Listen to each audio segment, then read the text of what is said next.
Ohio law gives industrial gas buyers new rate flexibility. Ohio SB 103 signed into law. Natural gas alternative rate plans now available for large industrial users.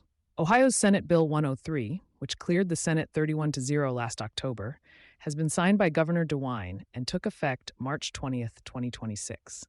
Industrial energy and procurement teams in Ohio now have a concrete legal framework to reference when negotiating natural gas service agreements.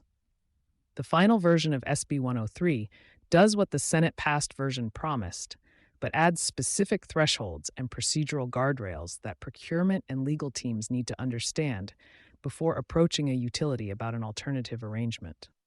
The law is not self-executing. It requires a natural gas company to apply to the Public Utilities Commission of Ohio for an approved alternative rate plan before any commercial agreement with a large load customer can take effect. What the final bill requires: eligibility, process, and customer protections. Under SB 103, a large load customer is defined in statute as any customer consuming more than 1,200,000 MSF of natural gas in a prior, current, or projected 12-month period.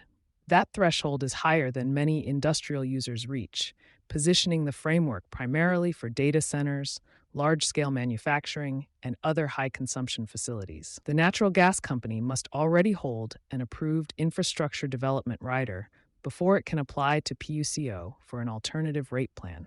The customer protections written into the final bill are explicit. Any costs associated with the alternative rate plan or related commercial agreements cannot be recovered directly or indirectly from other customers. The law also requires a monthly cost credit mechanism to compensate existing ratepayers for the large load customers' use of shared gas infrastructure. A commercial agreement filed with PUCO is automatically approved within 90 days unless the Commission affirmatively acts to suspend it. The same 90-day deemed approval window applies to the alternative rate plan application itself. Ohio's mandatory rate case filing requirement: what it means for utilities and industrial buyers. The signed bill includes a provision that received less attention during the legislative debate. Natural gas companies serving 250,000 or more customers must file a rate case with PUCO by December 31st, 2029, and at least every 3 years after that. That mandatory cadence is a meaningful change for industrial buyers who have historically operated under rate structures that went years without formal review.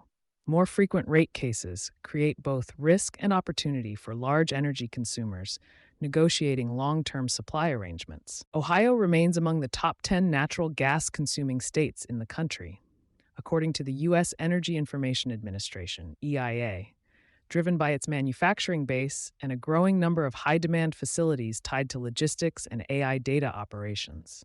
SB 103 gives Ohio utilities a legal pathway to compete for that industrial load with contract structures that neighboring states, including Pennsylvania and Indiana, have explored through separate mechanisms.